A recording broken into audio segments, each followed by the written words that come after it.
Olá pessoal, tudo bem? Eu sou Samuel Possebon, editor da Tel Aviv, e a gente está de volta com o nosso terceiro episódio do programa Café com Pixel, café que a gente organiza, o programa que a gente organiza em parceria com o Fábio Sesnick, da CQS FV Advogados. Eu sempre tropeço na sua sigla, Fábio, desculpa, mas tá precisando simplificar um pouco aí esse monte de letra. Obrigado, Alguém Fábio. dormiu no teclado quando criou a sigla. Pois é, então, exatamente. Acho que botaram alguém aí para digitar aleatoriamente várias letras. Mas, enfim, vocês já conhecem, o Fábio Sesnick é um dos advogados e especialistas aí no mercado audiovisual que tem atuado mais fortemente nessa frente da comunicação audiovisual. O Fábio tem uma bagagem e uma experiência e uma rede de conexões que agrega muito para esse nosso programa, cujo propósito é discutir temas interessantes com pessoas interessantes. Essa é a nossa proposta de maneira bem simples e resumida. E hoje a gente vai conversar com uma pessoa super querida que já foi objeto de muitas pautas da Tela Viva, Débora Ivanov, aqui com a gente. Ela é presidente do conselho, sócia da Gulani, foi diretora da Ancine durante os anos de 2016 até 2019, depois você me corrige, Débora, exatamente o período. Também é diretora do Sindicato da Indústria Audiovisual do Estado de São Paulo, do CIAESP, enfim, uma das pessoas mais atuantes aí no setor audiovisual brasileiro, e agora com uma pauta também super importante, super relevante, que é a pauta da inclusão de gênero no setor audiovisual. A gente vai falar um pouquinho sobre isso. Débora, muito bom poder contar contigo nesse nosso programa. Bem-vinda, Débora. É um prazer estar com vocês, viu? Parabéns pela iniciativa desse programa, muito bom. Ideia do Fábio, ele que provocou a gente achou super interessante ter essa proposta, e estamos aqui desbravando esse maravilhoso mundo dos programas no formato audiovisual e não no formato escrito, até uma ironia, né? Tela Viva, depois de quase 30 anos aí fazendo jornalismo impresso, finalmente a gente entrou no mundo das telas aqui. Fábio, vou começar deixando a palavra contigo para você tocar essa primeira parte da entrevista com a Débora. Não, obrigado, Samuca. Muito bacana a gente estar junto nesse projeto. Obrigado a Débora por prontamente aceitar o nosso convite, mudar a agenda para a gente conseguir estar nesse momento junto. Eu trabalho também com a Débora há muito tempo, sou fã aí do trabalho dela, é muito legal tudo que ela tem feito em várias áreas. O que me aguçou, além de todo o histórico, né, de que ela vai poder compartilhar aqui para chamá-la, foi que ela, desde que entrou na Ancine, vem tratando essa pauta de gênero, a inclusão da mulher, e, de fato, né, a gente sabe a preponderância do homem hétero, branco, etc., né, presente em quase todas as decisões e nos espaços, nos filmes e tudo mais. Então, ela trouxe essa pauta para a Ancine, e ela teve, na semana passada, enfim, o Salinas me disse, encontrei a Débora, ela está com um trabalho incrível, de novo, mais atualizado nessa questão de inclusão, gênero. Então, eu queria um pouco ouvir você, Débora. Fala um pouco desse trabalho, onde é que você está nele, para a gente entender até aí como é que a gente avança nessa pauta. Bom, Fábio, como você falou que a gente se conhece há muito tempo, só para destacar aqui que eu acho que a gente cresceu profissionalmente juntos, né? Com o escritório, a gente conheceu o escritório de vocês bem no comecinho, e vocês também passaram a atuar junto com a gente também desde o nosso início, né? Então, um prazer estar aqui com você. O Fabiano deu uma entrevista para os nossos 25 anos, ele fala isso, ele fala, a gente cresceu junto e tal. Crescemos juntos. Mais ou menos a mesma idade, né, as empresas. Sim. A gente está com 25 anos, 26 anos agora, né? Então, igualzinho praticamente igual vocês. Bom, a pauta de gênero sempre foi bastante cara para mim, e quando eu entrei para a diretoria da Ancine, eu pude promover ali, né, impulsionar algumas ações dentro da agência. Uma delas foi a realização de pesquisas no banco de dados da agência. Esse era um movimento que já estava acontecendo dentro da agência, e com a minha chegada, acho que ele ganhou um novo impulso. Para vocês terem uma ideia, eu não tinha essa noção, o banco de dados da agência, assim, toda obra que é exibida comercialmente, ela obrigatoriamente tem que ser registrada na agência. Então, só de conteúdo para televisão e para salas de cinema, são mais de 2.500 obras registradas anualmente na agência. Então, é um banco de dados assim realmente muito grande. E nós passamos a fazer um levantamento sobre a participação das mulheres em cargos de liderança. Temos muitas mulheres, mas não em cargos de tomada de decisão. Então, nós elegemos fazer essa pesquisa nos cargos de direção e roteiro dessas obras. Direção, roteiro e produção. O que nós identificamos ali? Que na produção a gente tem em torno de 40% de mulheres, nesse universo todo grande, né? E que no roteiro, em torno de uma média de 25% de mulheres, e na direção, somente 20% delas estão nessa posição. Então, assim, contra dados, a gente não tem o que falar, né? Com esses dados na mão, a gente fala, bom, precisamos tomar algumas frentes, e aí conseguimos avançar em algumas ações, como, por exemplo, paridade nas comissões de seleção dos editais, né? Porque se você tem paridade, então você tem a chance de se identificar com obras realizadas por homens e por mulheres, né? Então, paridade nessas comissões, criamos uma comissão, um comitê de diversidade dentro da agência, para começar a tomar algumas frentes, né, de forma transversal na agência, criar alguns indutores também para os editais, porém, passado alguns poucos anos, né, 2 anos depois, a gente teve uma mudança de governo que como fala assim, excluiu, né, deixou de existir, né, ela tomou uma atitude, o governo federal, de extinguir todos os comitês e todas as comissões em todos os ministérios e autarquias. Então, a partir daquele momento, a gente teve essa pauta extinta. Então, de lá, saindo, aí eu já estou no final de mandato, saindo da Ancine, a gente tinha fechado também um acordo com a ONU Mulheres, enfim, para avançar nessas pautas, mas quando a gente viu tudo ruir, quando eu saio da Ancine, a gente forma, então, um grupo de mulheres, de lideranças, a grande parte delas que fazem parte de diretorias de associações, de sindicatos, que estão à frente de festivais, mulheres que têm condições de falar dessa pauta de uma forma mais ampla, né, nas suas áreas de influência. E criamos o que hoje é conhecido como Mais Mulheres, Lideranças do Audiovisual Brasileiro. Qual é o objetivo?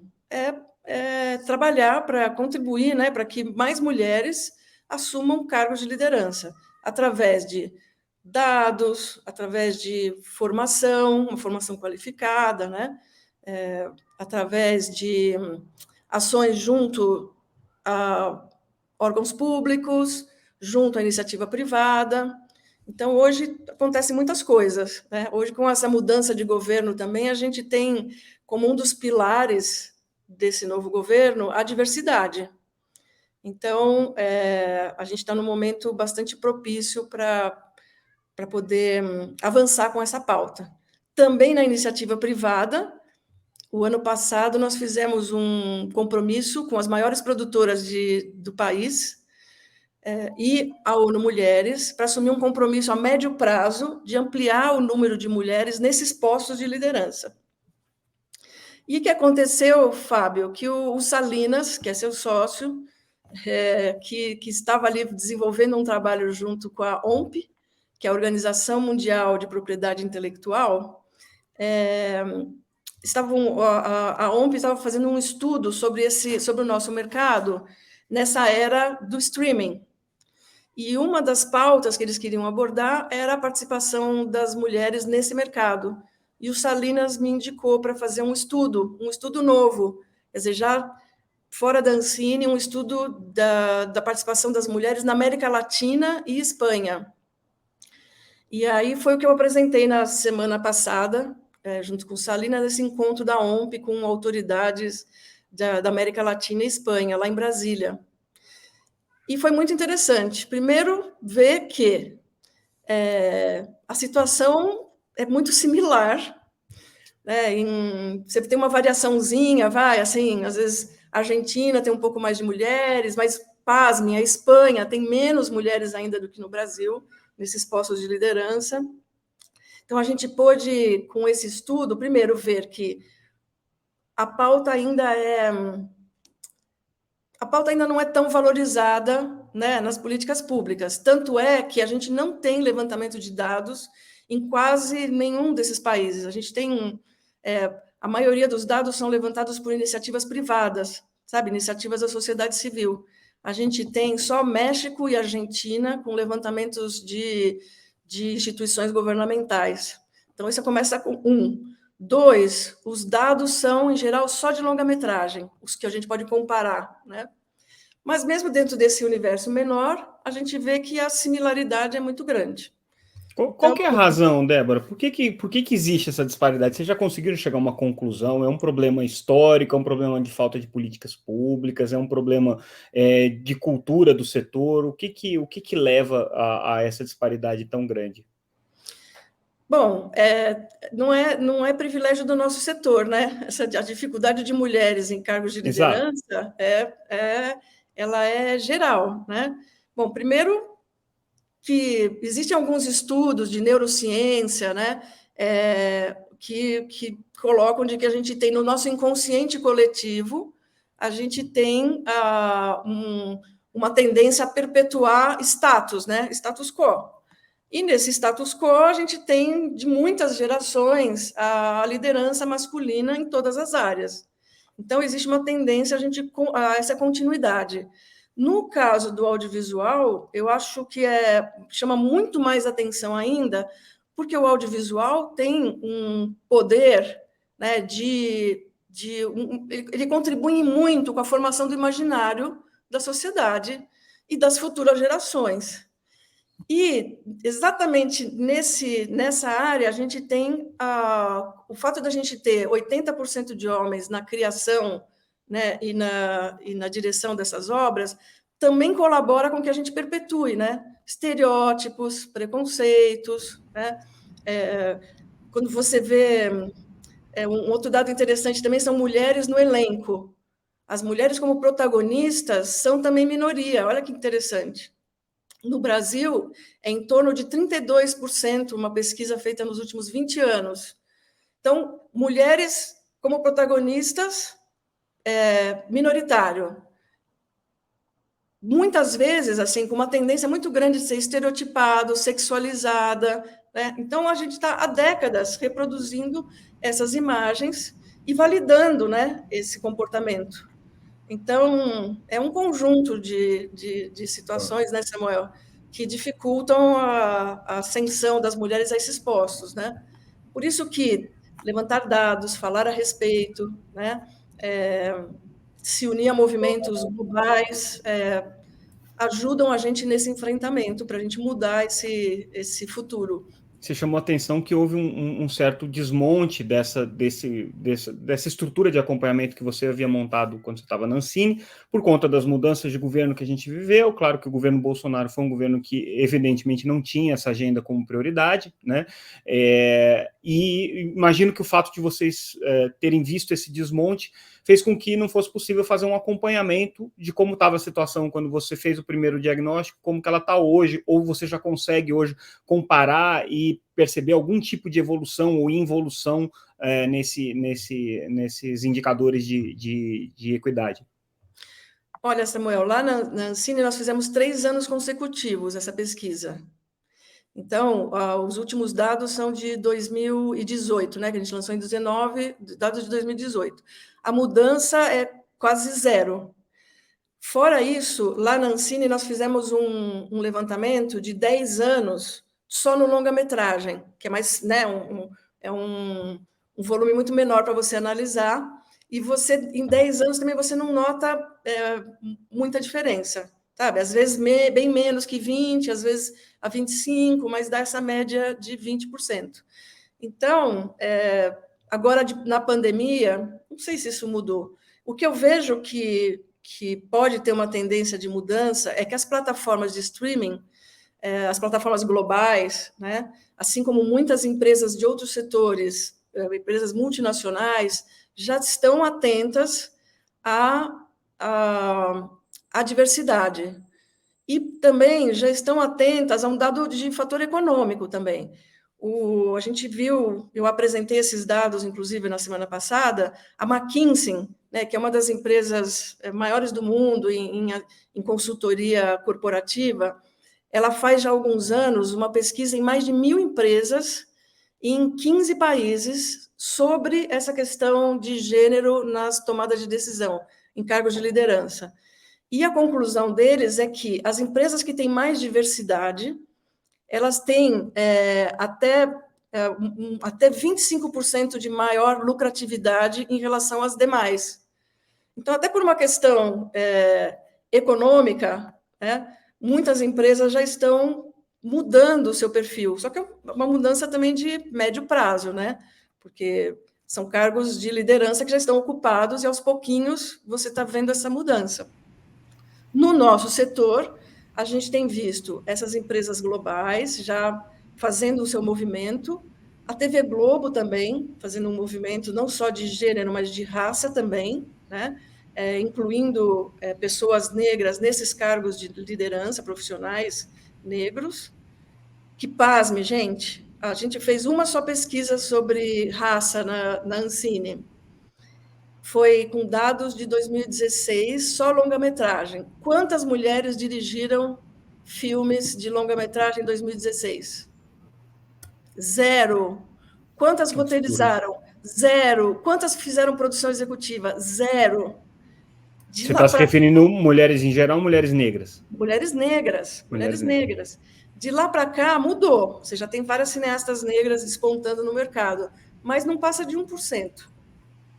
Então, a gente tem visto esse movimento, né, nessas plataformas, nessas empresas maiores. Nas políticas públicas, não, né? Então, a gente acredita agora com uma ministra mulher, com uma secretária do audiovisual mulher também, mulheres potentes, né, que têm muita clareza em relação a essa pauta, que a gente tem aí um cenário muito positivo para a gente avançar, nesses próximos 4 anos, né? 3 anos e meio, né, Samuel? Esses 3 anos e meio. Eu leio nas entrelinhas da sua... Desculpa, Fábio, te interromper, mas eu leio nas entrelinhas que não se resolve o problema sem políticas públicas. É isso que você está dizendo, em essência. Se você parar para imaginar de que o nosso audiovisual ele é parte mercado privado, né? Dos canais de televisão, plataformas de streaming, e parte ele é políticas públicas impulsionando o setor, então somente a gente vai ter um futuro diferente quando esses dois universos avançarem com essa pauta. Débora, você deu esse panorama, né? Até dizendo a Espanha está pior do que o Brasil nessa participação. Você tem um olhar mais global? Como é que é isso nos Estados Unidos? Como é que é isso em outros países? Se a gente teria... enfim, como é que essa agenda, enfim, tem avançado nesse lugar e já tem uma participação maior? Olha, Fábio, eu fiz um levantamento com uma publicação do Observatório Europeu do Audiovisual, né? Que todo ano eles lançam lá em Cannes, e os dados na comunidade europeia, não tenho do mundo todo, mas da comunidade europeia a gente tem assim muito similar. Ele é muito similar. Então, não é só aqui, né? Em boa parte do mundo, pelo menos no mundo ocidental, deve estar bem próximo. O que a gente vê é que, em alguns países, eles avançaram nas políticas públicas. Então, por exemplo, Reino Unido e França, né, o CNC na França, o BFI no Reino Unido, eles já incluíram indutores. O que são indutores? Indutores você tem um edital público, né, para você, ou uma política de fomento, seja lá qual for ela, e se você tem diversidade em cargos de liderança, você tem uma pontuação a mais. Então, por exemplo, na França, agora, isso é recente, o CNC estabeleceu que uma produção que tenha maior diversidade em cargos de liderança, ela pode ela pode ter 15% a mais de financiamento do CNC. Quer dizer, é um belo de um estímulo, né? A gente teve na Suécia, alguns anos atrás, paridade de gênero no resultado. Aí já foi cota mesmo, né? Cota já foi uma política mais agressiva.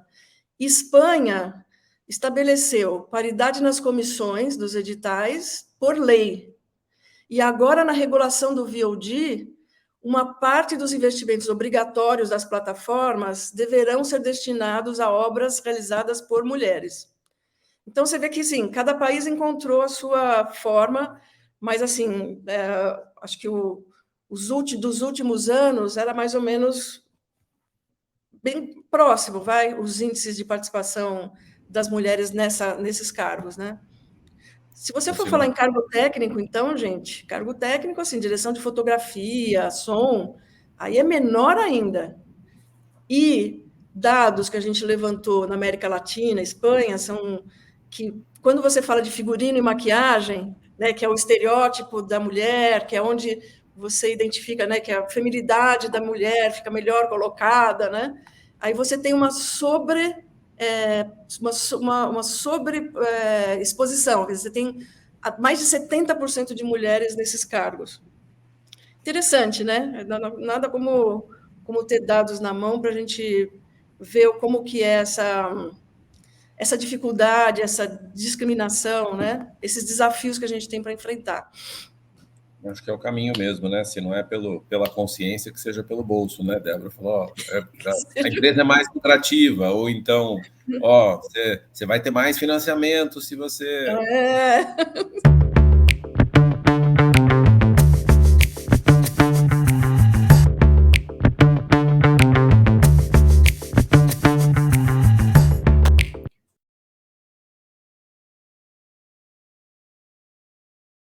Então, Débora, e aí eu queria trazer esse outro ponto, que você tem uma experiência vastíssima pela sua passagem, né, como diretora da Ancine, e por ser uma profissional do setor audiovisual que vê a realidade do mercado. O Brasil, ele é um país muito dependente de políticas de fomento, né? O seu audiovisual é muito dependente de políticas de fomento, já de muitos anos, não é novidade nenhuma, e essa política de fomento teve efeitos extremamente positivos para a indústria de uma maneira geral, né? Acho que o maior exemplo, as políticas estabelecidas aí pela lei do SEAC, que trouxeram o resultado que trouxeram.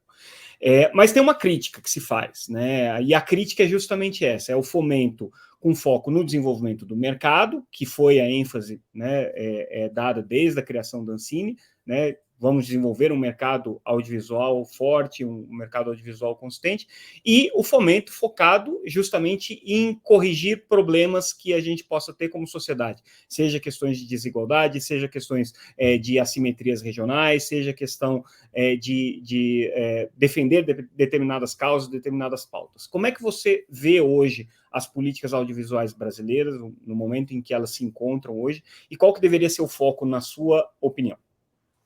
Nossa, que pergunta difícil, Samuel.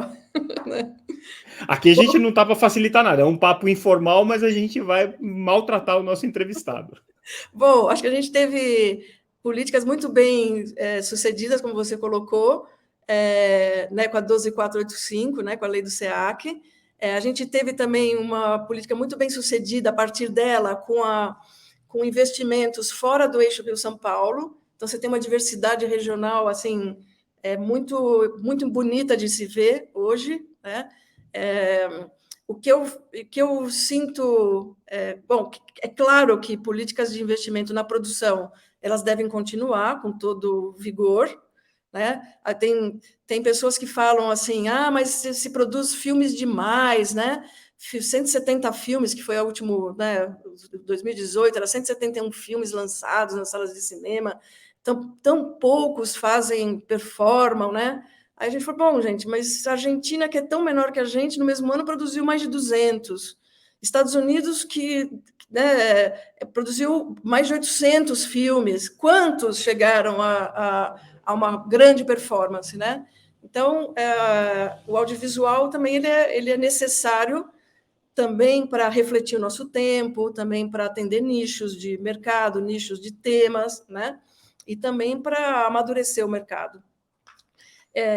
Vejo que a gente precisa aprimorar, né, investimentos em distribuição, que a gente tem, se você olhar a proporção de investimentos na produção e na distribuição, ele é muito díspare, então a gente tem que, deveria olhar com mais atenção para a distribuição, né, que já tem melhorado, mas ainda é pouco. Infraestrutura, tem se falado muito de infraestrutura, até por conta, mesmo por conta das plataformas de streaming no país, né? Assim, esse aquecimento do mercado demonstrou que a gente tem muita dificuldade com infraestrutura ainda, formação de mão de obra qualificada, né? Com mão de obra não de quem está iniciando, mas já quem está no mercado, né? Para se apropriar, né, de novas tecnologias, enfim, de novos modos de produção. Se fala bastante também, e que eu concordo com cash rebate, de a gente apostar, né, investir em políticas públicas, ou federal, ou estaduais, do cash rebate, né, o que é, né, para o nosso público, né, que é uma devolução de parte dos recursos investidos na região, né, ou através de impostos, ou através de recursos diretos, para atrair produções para a sua cidade, né? Isso acontece no mundo inteiro, o mundo disputa essas grandes produções para os seus estados e seus municípios. Por quê? Porque gera muito emprego, gera renda, gera tributos e gera também imagem, né, da cidade para o mundo. Então, essa também é uma pauta que tem sido muito falada. Gente, é tanta coisa. A gente tem já falou efeito brutal no turismo, né, Débora? Sem falar no turismo.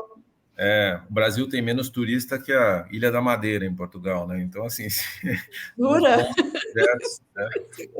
Mas aí, Débora, vamos avaliar à luz do contexto que a gente está, né? Você tem duas frentes acontecendo. Uma frente de mercado, que é uma grande mudança nas plataformas de distribuição. O cinema tradicional passou, principalmente no pós-pandemia, a ter uma dificuldade de angariar público. Por outro lado, as plataformas de streaming explodiram, mas, por outro lado, elas também já não estão naquele momento de exuberância num primeiro momento, agora enfrentando dificuldades e desafios mercadológicos, né? É só olhar os resultados aí das principais plataformas. Então, é um momento, né? E o Brasil, especificamente, passa a reviver, né, a reestruturação de algumas políticas audiovisuais que tinha lá atrás, foram desfeitas durante o período dos governos Temer e Bolsonaro, principalmente do governo Bolsonaro, né, com inclusive o desmonte do próprio Ministério da Cultura, que está tendo que se reestruturar. A Ancine, durante esse período, viveu uma tempestade, né, com o questionamento por parte das autoridades de controle de todos os mecanismos de fomento que tinham sido implementados até então ela teve que reaprender a como cobrar esses resultados. Então, assim, a gente está num momento em que está tudo muito diferente do que estava lá atrás. Como é que se encaixa essa política audiovisual com esses focos que você está trazendo no momento em que tanta coisa está acontecendo no mercado e na política brasileira? Eu fico pensando, Samuel, de que tá certo que no Brasil está acontecendo um pouco de coisas a mais do que no resto do mundo, mas essa turbulência, né, essa mudança do mercado com as plataformas de streaming, novos hábitos de consumo, investimento das plataformas em produção local, né, isso está acontecendo no mundo todo e as políticas de fomento elas continuam paralelamente a tudo isso, né? Eu vejo que as políticas públicas elas são estruturantes no mundo todo, né? A gente às vezes fala que o mercado americano, sim, o mercado americano é liberal, ele anda pelas suas próprias pernas. Não é bem assim. Ele contou com políticas públicas durante décadas de grande porte, né, para chegar onde eles estão hoje. Então, eu vejo um cenário, eu sou positiva por natureza, sabe? Eu vejo um cenário muito promissor, apesar dos novos desafios das plataformas de streaming, elas estão numa retração, mas ainda estão investindo muito. o conteúdo local ele é estratégico para todas as plataformas em qualquer território do mundo. O Brasil está para algumas plataformas, como o segundo maior mercado consumidor, para outras, entre os 5 maiores mercados consumidores. Então, o Brasil, acho que sempre será estratégico para essas plataformas, tanto para o consumo quanto para o investimento no conteúdo, porque faz parte da sua estratégia de conquista de consumidores. Então, vejo agora, nesse novo governo, as políticas públicas voltando, com mais vigor, com mais recursos. A perspectiva de regulação do VOD, né? Onde a gente terá assim, uma outra parte de investimentos, uma pequena parte de investimentos num outro tipo de perfil de projetos. Então, eu vejo como, apesar de todas as dificuldades, de todo o tumulto, da agência se recolocando, eu vejo como um futuro muito promissor, sabe? Você Realmente, diria que, nesse sentido, assim, o pior já passou, o pior em termos assim, de indefinições. Assim, agora a gente já está no momento em que as coisas podem voltar a ficar definidas. Sim, o pior já passou. Já passou. A nossa Agência Nacional de Cinema resistiu, né? Sabe assim, resistiu nesse período de grande turbulência. Eu acho que está finalizando todos os processos de fiscalização e de mudanças que o TCU impôs. Então, isso. O fato da gente ser um mercado tão grande, eu acho que as plataformas vão reduzir os seus investimentos, mas vão continuar investindo. Então, vai ser muito bom. Ô, Débora, conta um pouco para a gente, né? Porque são muitos papéis, né? Você tem a coisa das mulheres, que a gente falou, o Samuel fez as perguntas de políticas públicas. Conta da Gulani um pouquinho. Quais são os projetos recentes da Gulani? Como é que vocês estão olhando esse plano de desenvolvimento da Gulani no futuro? Tá no mudo.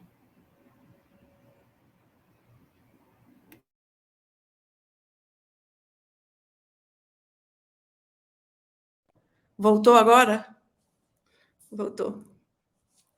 A Gulani, ela está trafegando nesses vários mundos.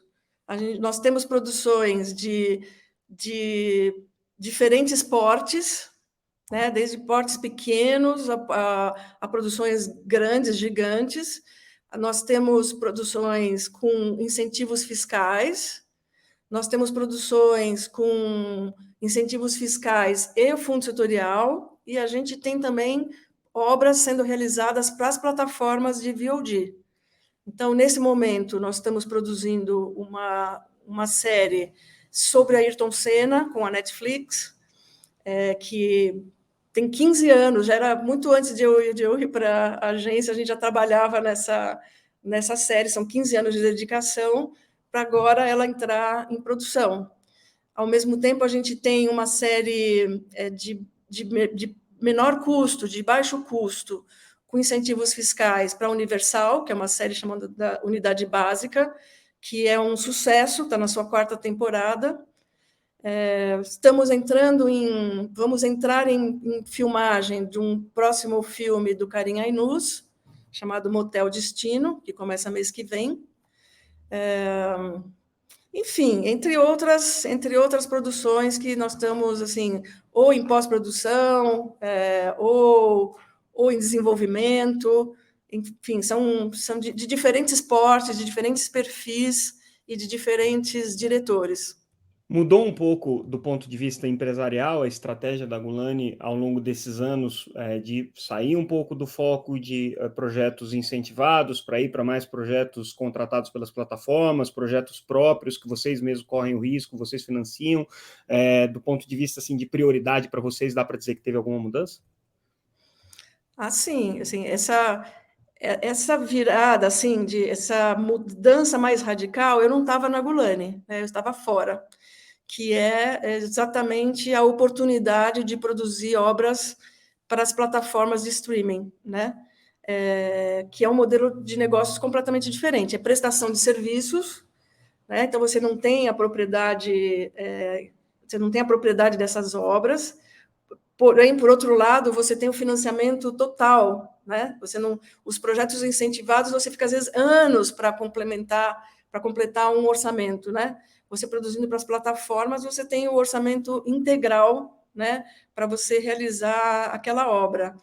Foi assim, a Gulani cresceu muito nesse período que eu estive fora. Quando eu saí para ir para Ancine, a Gulani tinha, sei lá, 1/3 do que ela é hoje em termos de estrutura e de pessoal, sabe?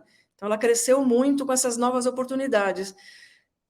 Claro que grande parte da nossa equipe, da nossa estrutura, ela é voltada para as obras realizadas para as plataformas de streaming, porque elas têm maior volume.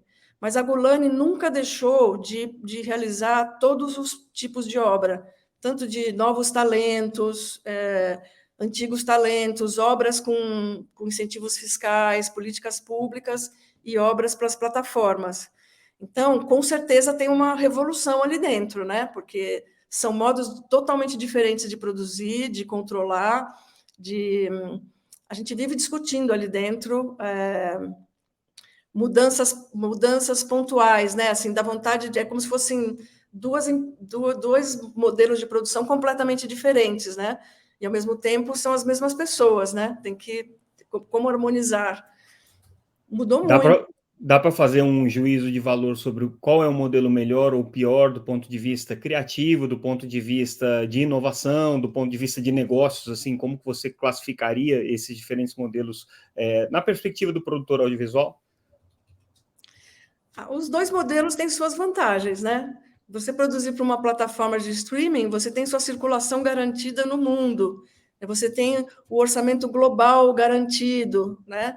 Então, é muito bom. O modelo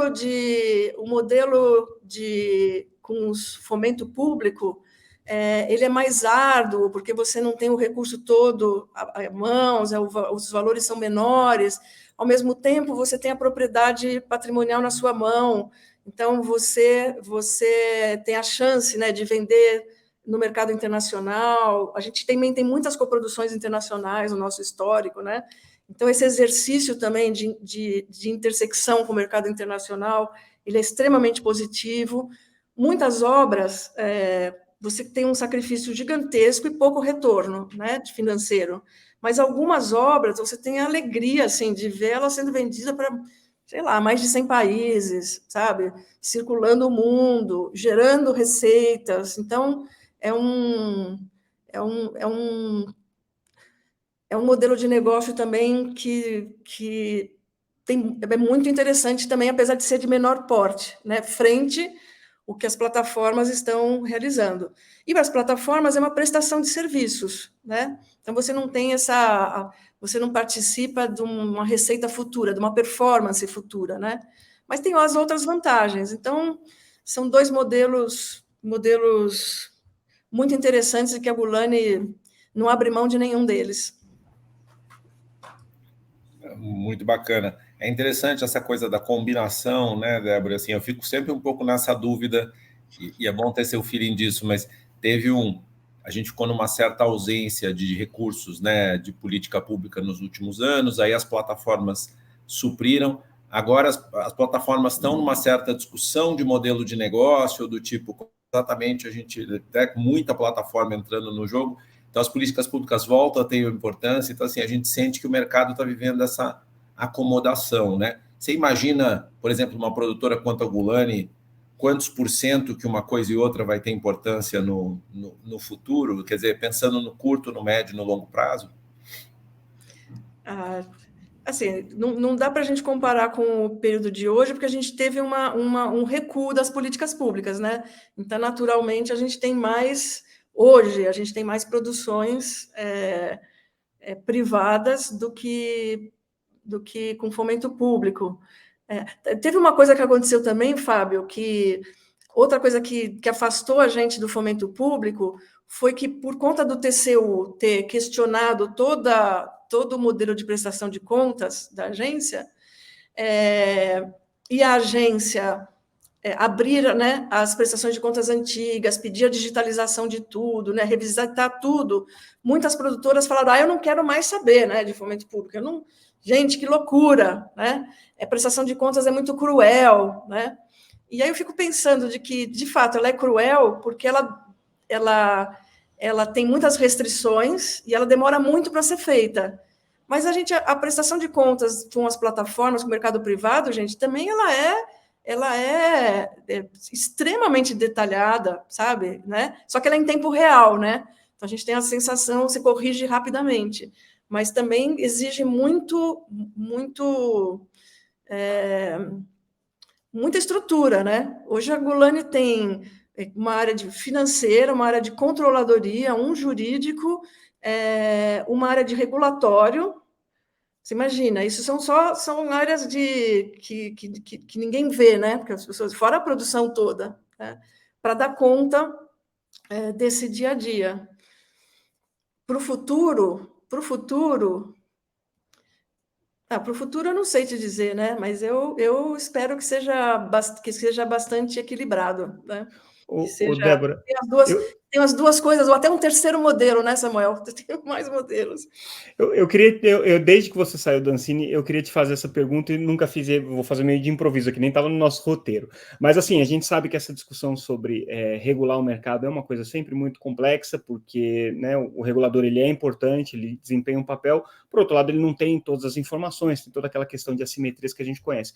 Você, quando saiu do Ancine, você teve milhares de dores de cabeça também por conta do seu período que você ficou no Ancine, isso é normal que aconteça, mas, por outro lado, né, te faz repensar se valeu a pena ou não valeu a pena. Eu te pergunto se você acha que a Ancine deve continuar tendo essa interface com o setor privado, de trazer gente para o corpo diretor que tenha experiência de produção, como você teve, ou se isso daí deve ficar a cargo só dos burocratas e deve ser tocado por técnicos da própria carreira da Ancine, que já está bastante consolidada. Qual que é a tua visão sobre o futuro do regulador, se ele deve continuar buscando essa intersecção com o mercado ou não? Olha, Samuel, eu acho que a gente tem são quatro assentos, né, da diretoria colegiada. As demais agências são 5, né? Espero que em breve a nossa agência também tenha 5. O suficiente para você mesclar esses saberes, né? Tanto de você mesclar... Eu acho que você contar com profissionais, como a gente tem hoje, com ampla carreira, com uma trajetória enorme, né, na administração pública, ela é fundamental, porque é uma complexidade muito grande. Então, você contar com essas trajetórias, coisa que a gente ansiava bastante também, né, de que a gente tivesse servidores também à frente da Ancine.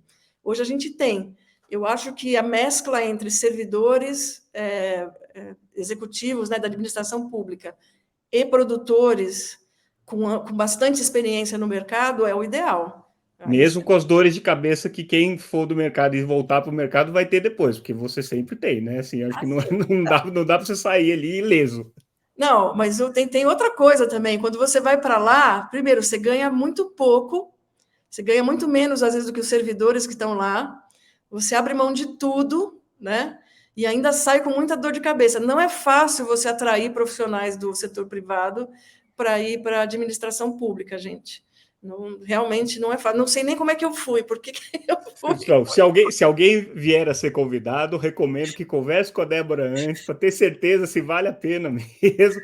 Mas, assim, claro que tem uma parte que é muito gratificante, que é você participar ativamente das políticas públicas. Né? Não, eu sou idealista, né? Então, assim, eu não me arrependo, e as pessoas que vêm me perguntar sobre isso, né, que às vezes são dadas e tal, eu falo, gente, é uma missão, você tem que participar, são momentos históricos, assim, é sacrifício, mas sabe, a gente tem que dar o nosso tempo e o nosso conhecimento para contribuir nessa construção do futuro, né? De um futuro melhor para o setor. Então... Queria ter esse teu conselho aqui no nosso programa. Débora, foi um super prazer voltar a conversar contigo. Ótimo que você participou desse nosso Café com Pixel. Fábio, também, como sempre, te agradeço pela parceria aqui com a gente. Obrigado a você, Samuca. Obrigado, Débora. Viu? Muito legal ouvir você e a gente conseguir, em pouco tempo, ter um panorama completo aí do teu olhar para o mercado. Muito bacana. Gente, foi um prazer estar com vocês. Passou muito rápido. Dá vontade de ficar conversando mais, né? Você voltará. Muito obrigado, viu, pela oportunidade de conversar com vocês. Eu que te agradeço, Débora. Ficamos por aqui, então. Encerrando o nosso programa de hoje, ficamos com esse Café com Pixel e em breve voltaremos com mais um programa, um grande convidado, sempre trazendo assuntos relevantes, histórias interessantes e um bate-papo agradável para todos vocês. Obrigado, pessoal. Até mais.